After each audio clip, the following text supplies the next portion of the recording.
एक बार की बात है, एक लड़का था, उसका नाम सबल था, जो नगर में रहता था।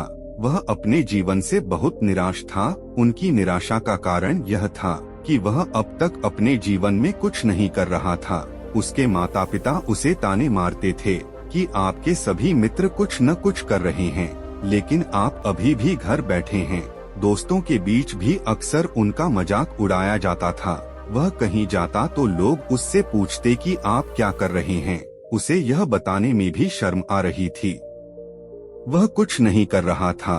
धीरे धीरे उसने रिश्तेदारों से मिलना जुलना कम कर दिया और लोगों से मिलना भी बंद कर दिया। वह ज्यादातर समय घर पर ही रहता है। वह अकेला रोता और भगवान को कोसता और अपनी किस्मत को दोष देता। अब उसे अपना जीवन बोझ लगने लगा था। कभी कभी वह सोचता कि कब वह कुछ करने के योग्य बनेगा, और फिर वह सोचता कि जिंदा रहने से अच्छा मर जाना है। एक दिन वह अपने नगर की एक गली से गुजर रहा था। तभी उसने देखा कि एक उपदेशक दुख और परेशानियों पर उपदेश दे रहा है। वह भी उसी भीड़ में सबसे पीछे बैठ गया और गुरु के प्रवचन सुनने लगा। उपदेशक कह रहा था, दुख एक शिक्षक की तरह है जो हमें जीवन की सच्चाई दिखाता है और हमें जीने का सही तरीका सिखाता है। आप चाहें तो जिंदगी जीना भी सीख सकते हैं। गुरुजी उपदेश दे रहे थे कि तुम चाहो तो कुछ भी हासिल कर सकते हो, और अगर चाहो तो एक कोने में बैठकर रो सकते हो। इन सभी बातों को सबल ध्यान से सुन रहा था, लेकिन शिक्षक की यह बातें पसंद नहीं आई। उसने खड़े होकर कहा कि कुछ भी सिखाने से दुख दूर नहीं होता, इसमें केवल दर्द होता है। दुख की पीड़ा अनंत है। ऐसा लगता है कि इसके बाद कुछ होने वाला नहीं है। इससे कुछ भी फर्क नहीं पड़ता है। इसके सामने तो मौत भी छोटी लगती है। उपदेशक ने कहा, फिर तुम्हारा दुख क्या है? सबल ने उसके सामने अपनी सारी व्यथा सुनाई और पूछा, मेरे दुख का कोई उपाय है तुम्हारे पास? यह सुनकर शिक्षक मुस्कुराए और बोले, तुम उस दिन मेरे पास आओ जब आपके जीवन में वास्तविक दर्द हो। मैं आपकी समस्या का समाधान अवश्य करूंगा। यह कहकर गुरु वहां से चला गया। सबल ने सोचा, कहीं मेरा दुख नकली तो नहीं है? क्या मैं जिस दर्द से गुजर रहा हूँ वह नकली है? मेरा दुख कोई नहीं समझ सकता। जब माँ बाप नहीं समझते तो गुरु क्या समझेगा? उनके दुखों से व्यथित होकर सबल ने एक फैसला लिया कि अब वह कुछ करेगा। सबल ने एक छोटा व्यवसाय शुरू किया, पर उसे सफलता नहीं मिल रही थी। लेकिन उसके घर वाले पूछते हैं कि क्या वह कुछ कोशिश कर रहा है। वह अपने व्यवसाय में लगा रहा और धीरे धीरे उन्हें सफलता मिलने लगी। फिर उसने गति पकड़ी और केवल 3 साल के अंदर ही वह एक बड़ा बिजनेसमैन बन गया। अब सबल के आसपास ऐसे कई लोग थे जो उसकी परवाह करता था, जो उससे प्यार करता था। अब उनके परिवार के सदस्य भी उसकी तारीफ करते नहीं थक रहे थे। दिन पर दिन उसके मित्रों की संख्या बढ़ती जा रही थी। अब वह अपनी जिंदगी से बहुत खुश था। उनके कुछ दोस्तों ने उन्हें सलाह दी कि जब आप एक बड़ा बिजनेसमैन बनकर बहुत खुश हैं, तो सोचिए आपको कितनी खुशी होगा अगर आप इस शहर और इस राज्य के सबसे बड़े बिजनेसमैन बन जाते हैं। तो कितने लोग आपसे जुड़ना चाहेंगे, आपकी कितनी बड़ी ख्याति होगी, और स्वयं राजा भी आपसे दोस्ती करना चाहेंगे और जरूरत पड़ने पर आपसे पैसे भी उधार लेंगे। दोस्तों की यह बात सबल के मन में घर कर गई। अब वह और पैसे कमाने की कोशिश करने लगा, लेकिन उसे यह सब बहुत ही जल्दी चाहिए था। वह समय बर्बाद नहीं करना चाहता था। उनका अधिकांश समय इन चीजों को प्राप्त करने में गलाने लगा। इसलिए वह ऐसे काम करने लगा जो सही नहीं था। उसने बड़ा उधार लेना शुरू कर दिया। उसके दोस्तों से पैसे की मात्रा और अधिक मुनाफा कमाने के लालच में वह अपने माल में मिलावट करने लगा। उसने अन्य व्यापारियों के खिलाफ भी साजिश रची और उन्हें डराया धमकाया, जैसा उसके दोस्त कहते थे वैसा ही करता था। वह इन तरीकों से ज्यादा पैसा कमा रहा था, पर अब उसके जीवन में पहले जैसा चैन नहीं रहा। उनके मन की शांति गायब हो गई थी और वह रात को सो नहीं पाता था। वह सब कुछ पाकर भी उन्हें किसी चीज में सुख नहीं मिल रहा था। एक दिन सबल अपनी गाड़ी में कहीं जा रहा था। तभी रास्ते में उन्हें उपदेशक का आश्रम दिखाई दिया। वह रुका और गुरु के पास जाकर बोला, संत आपने मुझे मेरे पास आने के लिए कहा था।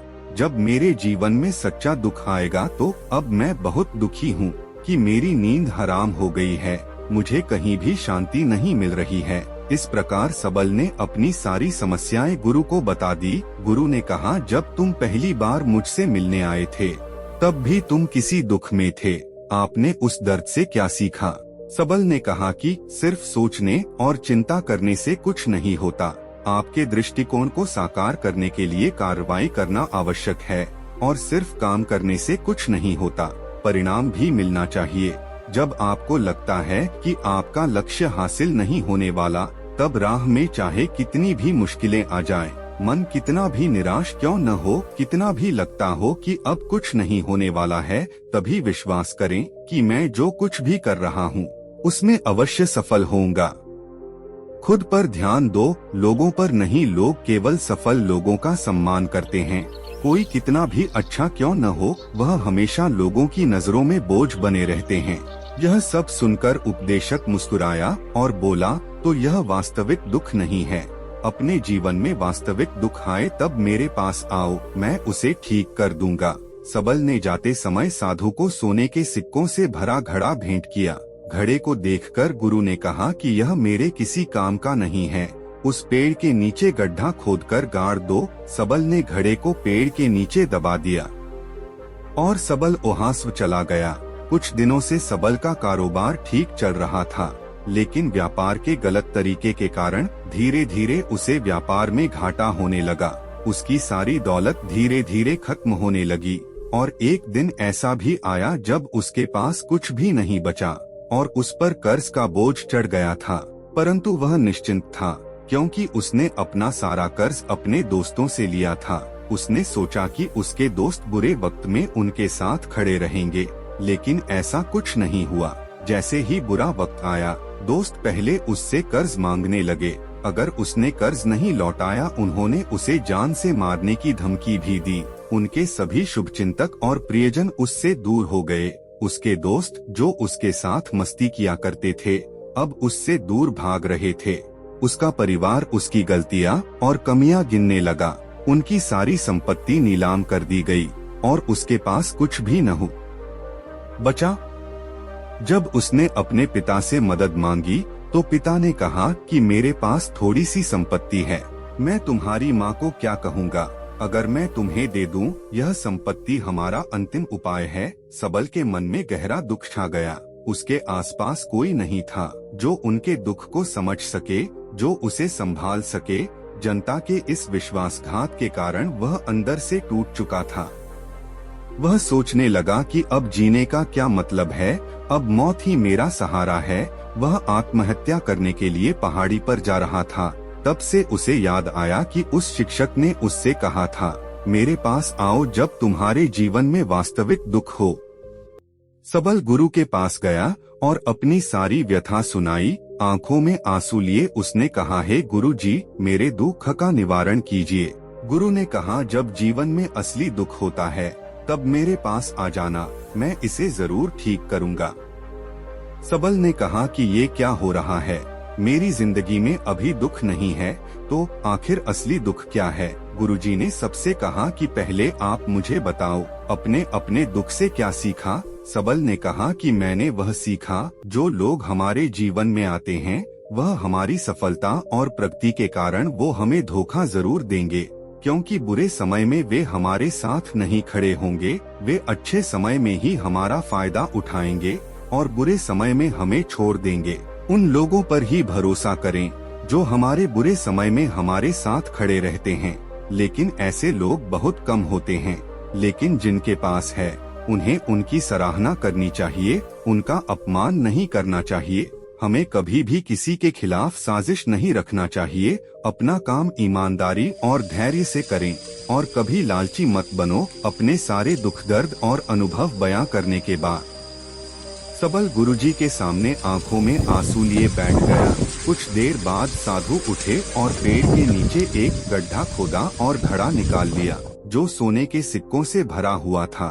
उसने सबल को देकर कहा, मेरे पास आओ जब तुम्हारे जीवन में वास्तविक दुख हो। सबल ने अपने शिक्षक को धन्यवाद दिया और उसे प्रणाम करके चला गया। उस पैसे से सबल एक छोटा सा व्यवसाय शुरू किया।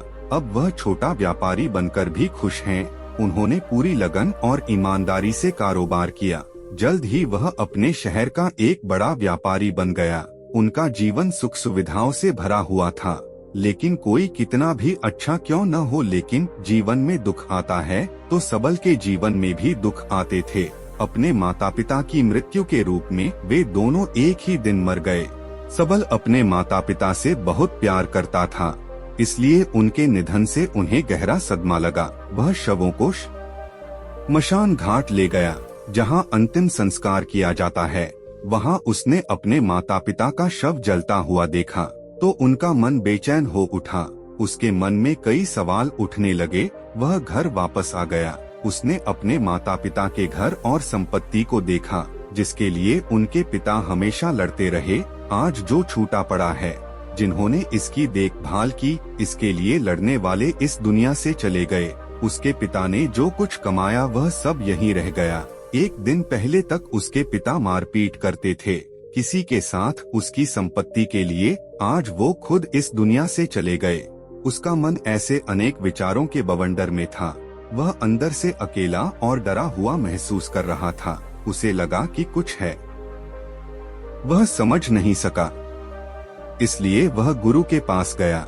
उसे देखकर गुरुजी ने कहा, क्या जीवन में कोई दुख है? सबल ने कहा, वैसे तो जीवन में कोई दुख नहीं है, सब कुछ अच्छा चल रहा है। लेकिन आज मेरे माता पिता का देहांत हो गया है। मैं इस घटना से बेहद दुखी और परेशान हूँ। गुरुजी ने कहा, इसमें दुखी होने की क्या बात है? एक दिन सबके अपनों को मरना है।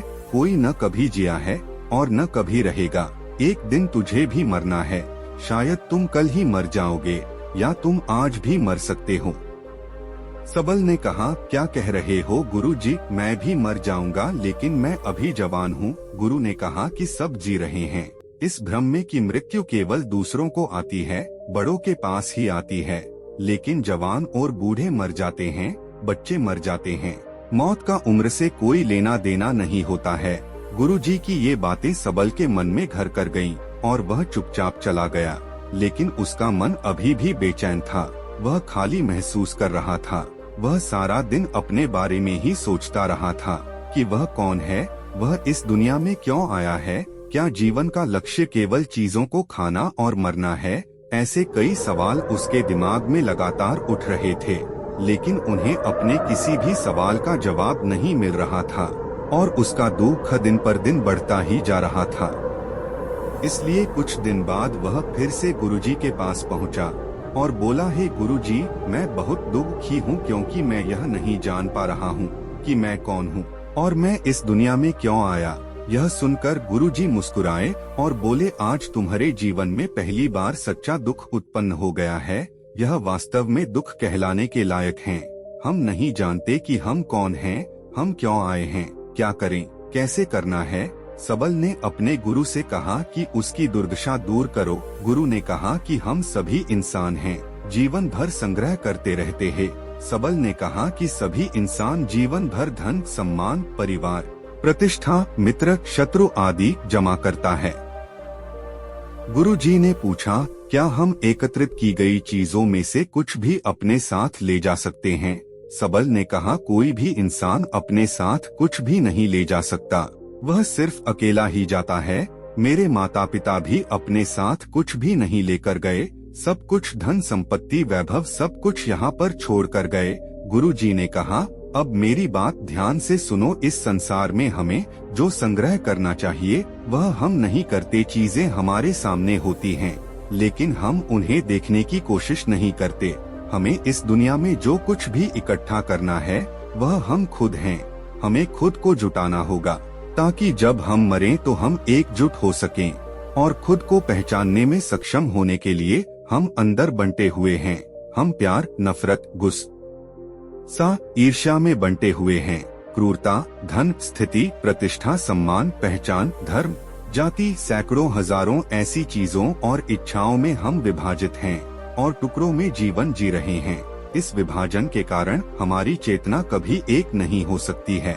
हमारी चेतना शक्ति बिखरी हुई है, इसलिए हमारे पास इतना समय नहीं है इतनी ऊर्जा नहीं कि हम मुड़ सकते हैं और अपने भीतर देख सकते हैं। वास्तव में धन, सम्मान और सुविधाओं का अभाव, लोग इसे दुख समझते हैं और जीवन भर के लिए जो दुख कहकर रोते रहते हैं और समाधान खोजने का प्रयास करते रहते हैं, उन्हें अपना समाधान कभी नहीं मिलेगा, क्योंकि जिसे लोग दुख कहते हैं वह वास्तविक दुख नहीं है।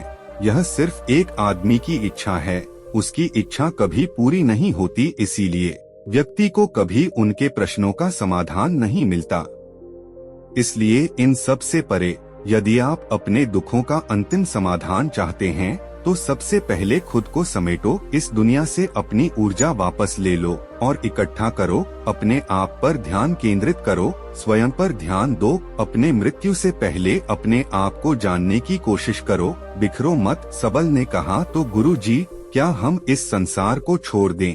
हमारी सभी इच्छाओं को मार देना चाहिए, किसी से प्रेम नहीं करना चाहिए, धन संग्रह नहीं करना चाहिए, सम्मान की आशा छोड़ देनी चाहिए।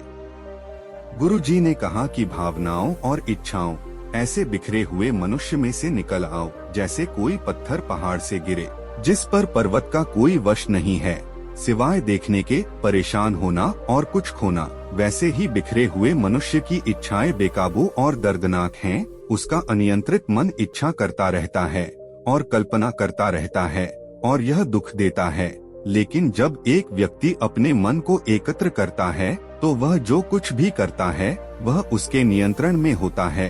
फिर उसकी इच्छा से इच्छाएं भी उत्पन्न होती हैं। सबल ने कहा कि आपने मेरे असली दुख का समाधान कर दिया। आपका बहुत बहुत धन्यवाद। अब से मैं खुद को समेटने, खुद को तराशने की कोशिश करूंगा। गुरुजी ने कहा कि मानव शरीर में बहुत ऊर्जा और शक्ति है, लेकिन यह फालतू के कामों में बंटा हुआ है, बेकार की बातों में लगा हुआ है।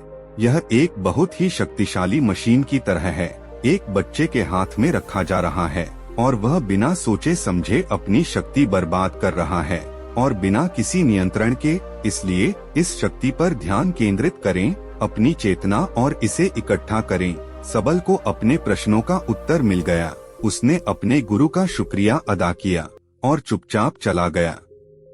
दोस्तों, उम्मीद है आपको यह कहानी पसंद आई होगी।